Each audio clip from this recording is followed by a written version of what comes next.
Welcome to Around the World on 8 Plates. In this series, we're going to visit different countries and introduce these countries to you by providing information regarding itinerary. We're also going to teach you how to cook signature dishes from these countries and interview locals from these countries so that you can have a better understanding of what these countries are all about. So join me, your host Jojo Tang, as we go around the world on 8 Plates. Presented to you by National Taiwan Normal University Common Core Education Committee Foreign Language Education Division. In the previous episode, we visited the country of Canada. Today we are going to the 7th out of 8 countries this season as we try to circumnavigate the world. Which country are we visiting today?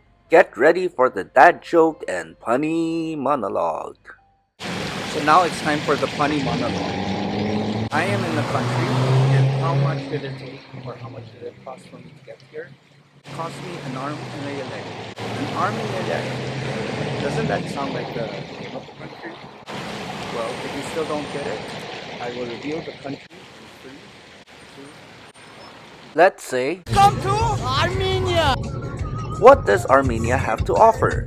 Today, we will introduce an itinerary that includes monasteries, local food, water festivals, wine, nature, history, culture, lots of friendly people, and more.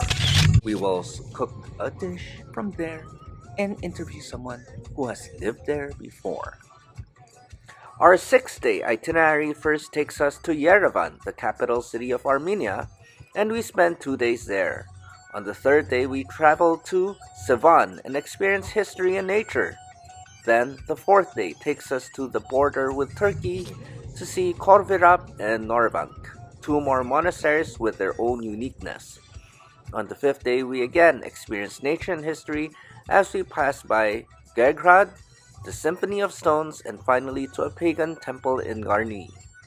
On the last day, we spend some time in Yerevan. Yes, more time in Yerevan. So what are you waiting for? Let's start the trip.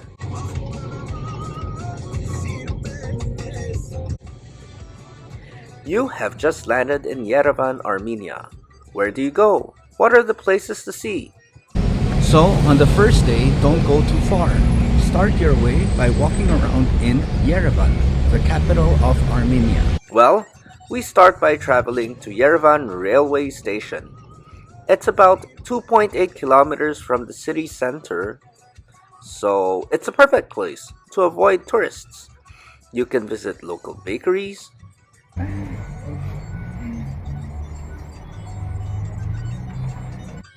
and restaurants over there.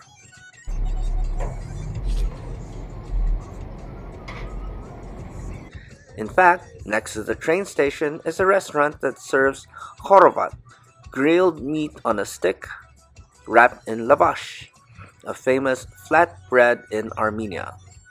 It cost me just 750 Armenian drams. That's just $2. But don't be deceived by the size of the food. You think that the size of the food is small? No. It's more than a foot long. So it can be sufficient for both lunch or dinner. It's not just a snack. Here's me eating the delicious khorovat, which has the right balance of smokiness from the meat, the freshness from the dill and other herbs, and a hint of spice from the onions and other vegetables. Now start day 2 by taking the metro to Republic Square. Hi everyone, I'm at Republic Square right now. So this place has lots of things to offer. There's like a museum, there's a shopping street, there are government buildings, there are hotels, everything's here. So let's check out what this place has to offer, okay? Let's go. There's even a fountain in the middle of the square and free drinking water for tourists. On one side of the square is the History Museum of Armenia with its beautiful entrance. Let's take a look.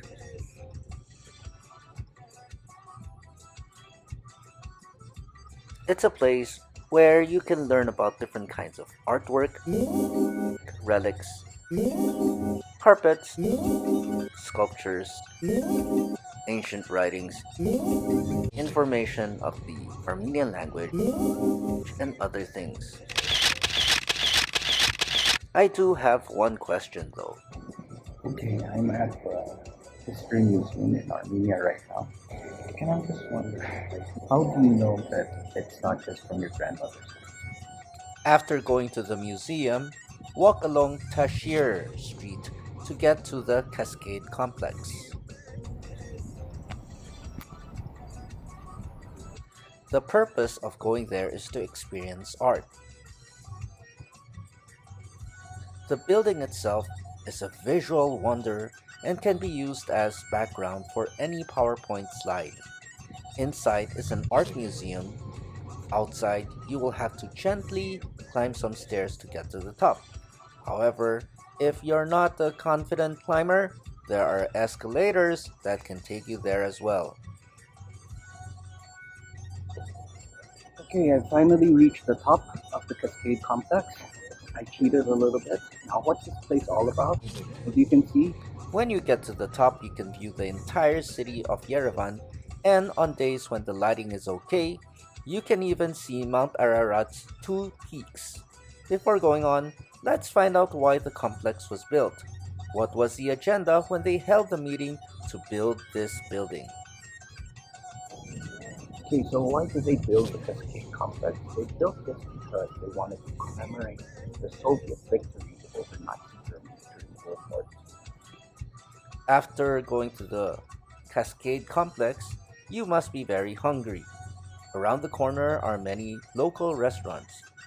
I went to one with a cafeteria feel and ordered an eggplant dish, a baked potato, steak, and a salad, and everything just cost me around $8. Now with the full belly, walk 19 minutes to Katolike Church and another 20 minutes to St. Gregory the Illuminator Cathedral. Both the outside and inside of the church, they're just beautiful.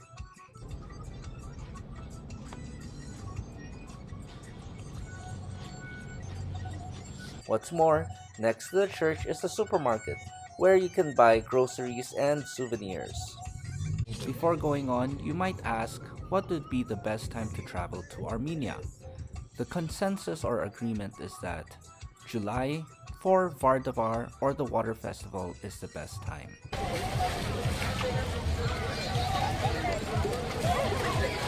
I was lucky enough to visit Armenia during the water festival.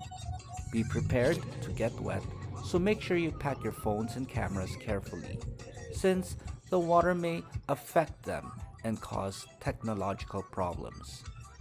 Even if you're in a taxi, you may get wet.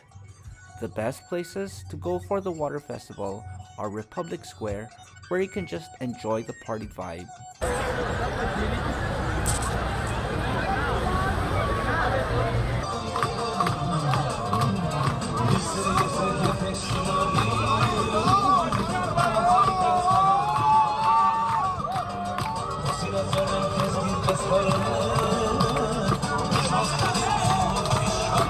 and look at beautiful fountains at night, as well as Swan Lake, where most kids go for a day of fun and games. Prepare to really get wet.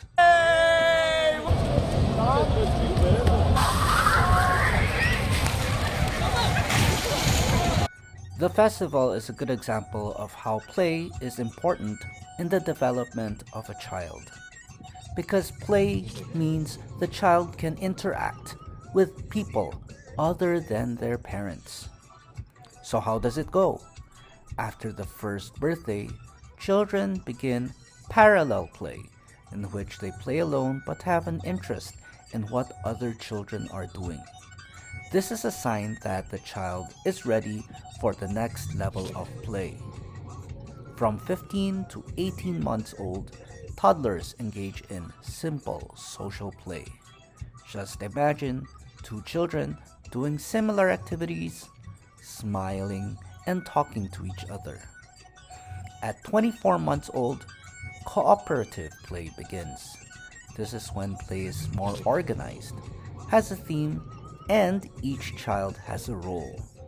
The next question is whether girls like to play with girls or boys. From the video of the festival, you can see there is a gender difference in play, and this difference starts between 2 and 3 years old. The gender preference increases, reaching a peak at around age 10 or 11. After that, it is the opposite. The opposite happens. Girls and boys start becoming interested in playing and interacting with each other.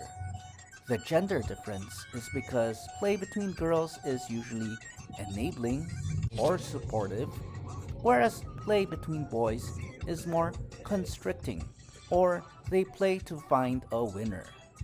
Try to see if you can find out the ages of the children in the video based on your knowledge of play and gender differences. Now let's go to the third day. For the third day, you will visit a lake and monasteries. First, go to lakesevan, the largest lake in Armenia. The lake is important since 90% of the fish in Armenia comes from there. It's geography time as we learn about how the lake almost lost all its water. In the past, the lake was used for irrigation in the valleys and for hydroelectric power. The volume of the water reduced by more than 40% or 20 meters. Later, 2 tunnels were built, one to move water from highland rivers, and this stopped the decrease in water levels. The name of the monastery here is called Seva Navank, and it is special because of the lake views.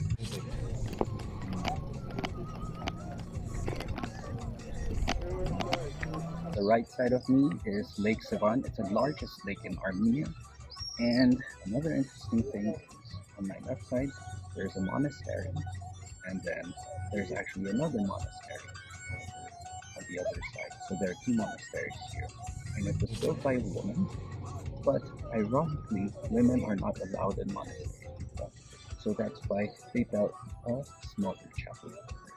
So let's go and explore and see what this place looks like inside.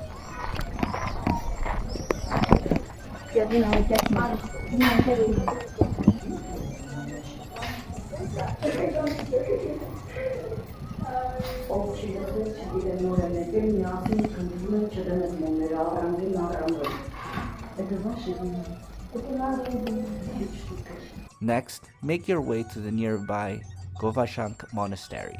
Over there, make sure to check out the roses. It was not in the very end of Weddings are also celebrated here regularly, so you can find people dressed and acting professionally. Finally, make your way to Hargatsin Monastery. You might think, not another monastery. Well, this one is special because it is surrounded by mountains. You can view the churches from different angles or just walk around the monastery grounds. Can you imagine holding a meeting here? You can use the latest software in a very traditional place. The only thing is, because it is far, not everyone may be punctual. Finally, for dinner, you can tackle hunger problems by trying Armenian dishes such as sarma, which is basically meat wrapped in grape leaves. Now for day 4, where we go wine tasting, visit a cave and go to 2 monasteries. Start from Yerevan and travel 1 hour to Horvirap, near the border with Turkey. Okay, we are at Horvirap right now. So behind me, you'll see the smaller summit and the bigger summit. So those are both Ararat mountains. And what's interesting is behind the fence over there, that's already the country of Turkey. So although Mount Ararat is in Turkey, it still symbolizes Armenia. This monastery is special because of 2 things. First, this is a place to see Mount Ararat, the most famous mountain that can be seen in Armenia. Second, this is where Gregory the Illuminator, the person responsible for making Armenia the first Christian country, was imprisoned. Remember the cathedral in Yerevan named after him? It's history time as we learn about how Gregory the Illuminator converted the people of Armenia from paganism to Christianity, making Armenia the first country to establish Christianity as its national religion. So before the year 301, people in Armenia used to worship different gods and believed in paganism. That's why they went to the Temple of Garni. During that time, King Tiritades III ruled Armenia, and Gregory the Illuminator was his secretary. One day, the king forced Gregory the Illuminator to place flowers at the foot of a pagan statue. But the latter refused because of his love for Jesus as he was Christian. He was then thrown in the dungeon in Khorvirap and left to die. Let us take a look at the dungeon.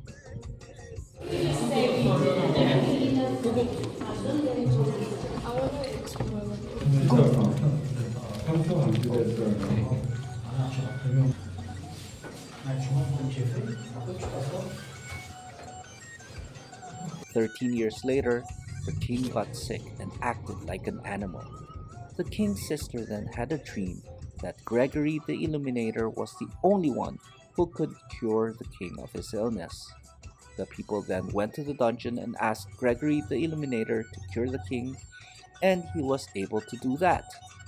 Convinced by the power of Gregory the Illuminator, the king proclaimed Christianity as a state religion.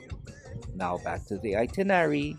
Now travel 80 minutes to Aren Cave, where you can find the first ever shoe discovered, and go on a wine tour nearby. Finally, travel 20 minutes to get to Yerevan Monastery. Okay, so we are at another monastery, and this time it's surrounded by rocks. This monastery is special because it offers views Because the monastery was founded by bishops. of the nearby gorge with brick red cliffs. So beautiful.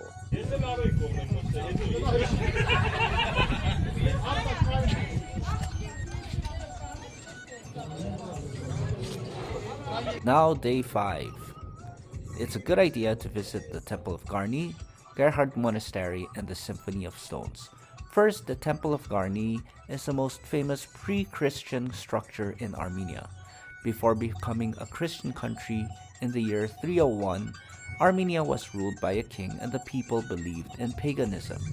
The Temple of Garni was the place where people worshipped the sun god. Hello everyone. So right now we are at the pagan temple. It's called the Temple of Garni, and it was built a long time ago. Let's find out what it's all about. Today, visitors come to the temple to enjoy the views both outside and inside the temple.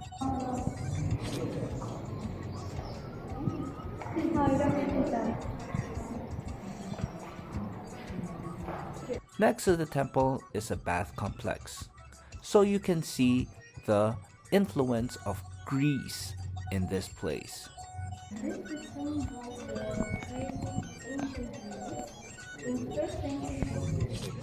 After going to the Garni temple, visit Gerhard Monastery, founded in the 4th century by, again, Gregory the Illuminator, as the site of a sacred spring inside a cave. In the monastery, it is most famous for the magical choir that sings at 12 noon every day. Be sure to check that out.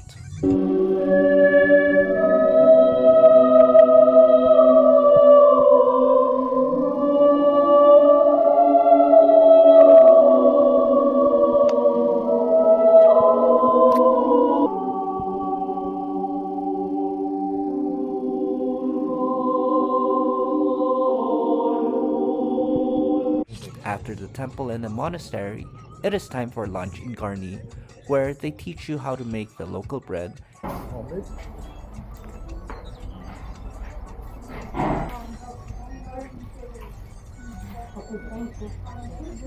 and where you can enjoy fresh apricots. In the afternoon, travel to the Symphony of Stones, made of basalt stones carved out by the river nearby.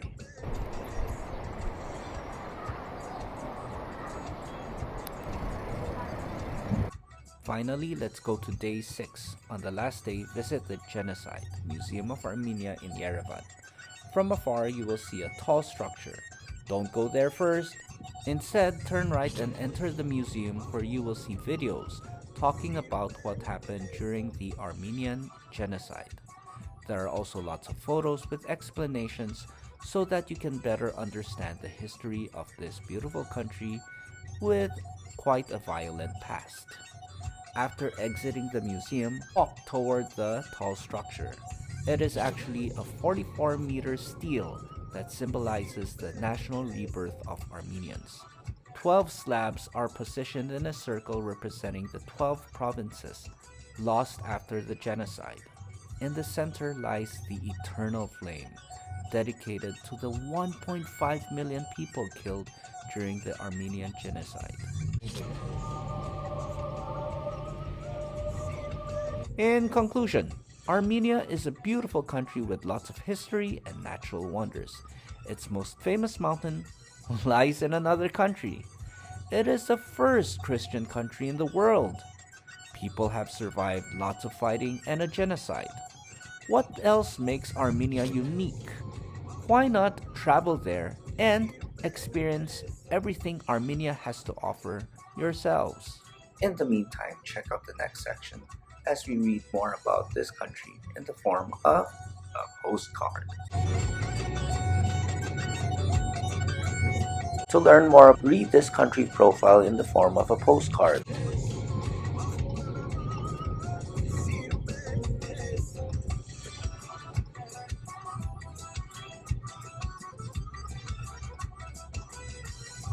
I have presented a lot of information about today's country, but now it's time for a local to talk about his or her own country.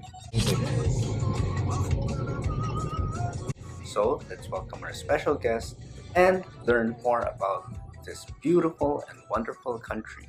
25 days, and during the maceration, the skin of the grape provides the wine the color. In this case, it's supposed to be red, of course. The seeds, they are responsible for the tannins. Everyone know what is tannins? Yeah. After 25 days later, when we get the color, when we get the tannins, we are moving the grape to the press of it. Again, with the skin and with the seeds. But then for the white and for the rosé, we use this one, a membrane filtration, these three. These ones can even clean the smallest particles in the wines. That's why we don't use this for the red. If you use this for the red will ferment rosé or white. That's why for the red wine production, the paper filtration is quite enough. For the rosé and for the white, the first we use paper, and it has to go to membrane. Okay? So this was a tour in a factory. I hope it was interesting. Now the best part is waiting for us. Already we can get some wine tasting, which is about 1 kilometer away from here. It will take 2 minutes only. 1.5 years, 18 months in Hungarian oak. It got very soft flavor. When you like creaminess, a lot of fruity flavor, pure pumpkin and apricot. The harvesting year for the white reserve it was 2018, which the winemaker also called the best harvesting ever in Europe. And this is the first water reserve in Armenia that aged in a barrel. This one aged 6 months in a Hungarian oak barrel. The label is writing limited edition, but each year we only produce 1,000 bottles of this. Now that we've learned about this country, it's time to start cooking. What are we cooking today? Today we're making grilled eggplants wrapped in lavash. Let's start with the list of ingredients.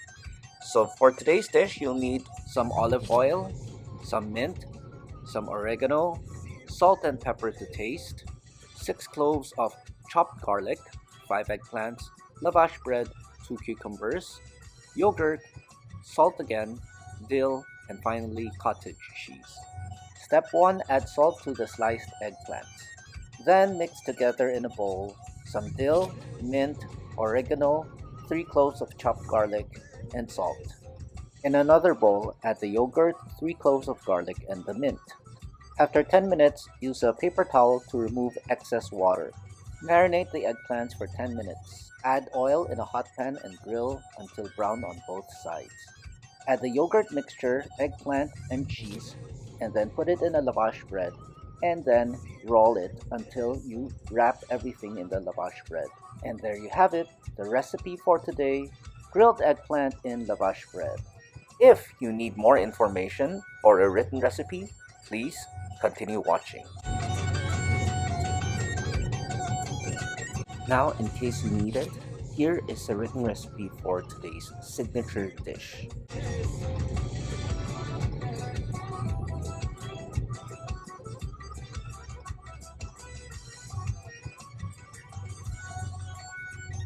This concludes our trip to Armenia. Where are we going next? Stay tuned as we once again travel the world, learn about the culture of another country, and go around the world on 8 plates.